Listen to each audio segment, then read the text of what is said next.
My soul is thirsting for the living God. When shall I go and behold the face of God?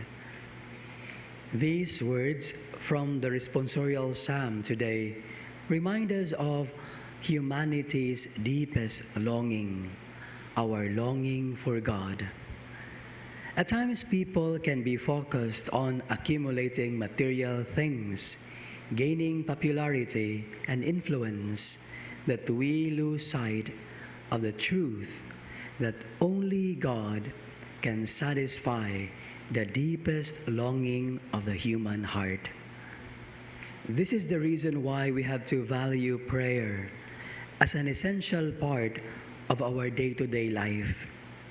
Prayer is not a mere add-on. In fact, prayer unites us to God, who is the author of life and the ultimate end of our journey. I remember Monsignor Abelia, the former Chancellor of the Archdiocese of Cebu, who died a few days ago. He always had a deep longing for God.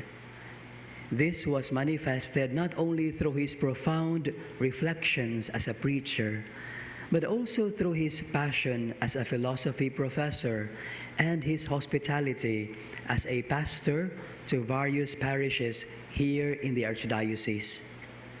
Everything that he did bore a tinge of his search for the face of God. He never settled for less. He always wanted to give more of himself in order to offer something dignified for God, whom he passionately loved. Furthermore, his thirst for God was perceivable in the consistency of his prayer, both in moments of consolation and desolation. Here we can ask ourselves, how do we manifest our thirst for God? Undeniably, all throughout his life, Monsignor Adel struggled to come to grips with his mistakes, shortcomings, and sins. He was aware that he wasn't perfect, but he always longed for Christ's redeeming love. And he experienced this ongoing work of redemption by humbly approaching the sacrament of confession every week. It's always inspiring to see how a great philosophy professor would bend his knees in supplication, begging for God's mercy and forgiveness.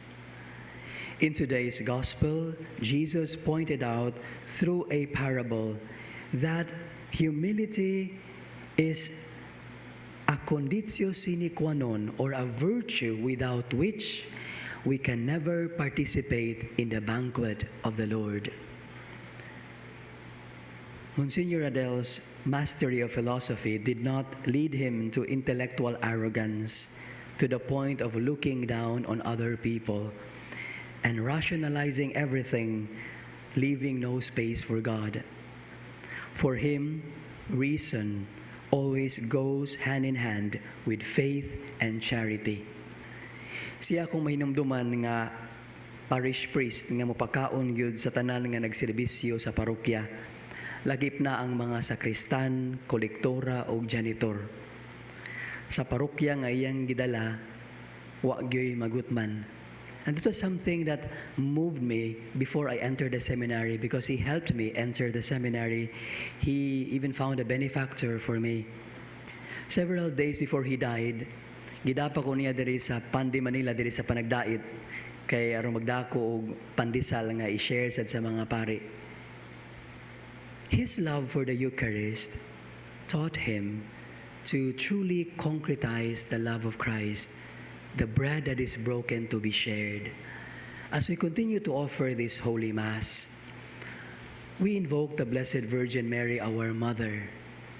Grant that as we journey through life, we may always manifest our thirst for God through prayer and through our reception of the sacraments that we celebrate in the Church. We ask for her intercession that as we are nourished by the body and blood of Christ, we too may become a life-giving people when we share our lives with the people around us. Only then can we say that we have become an authentic follower or disciple of Jesus. Amen.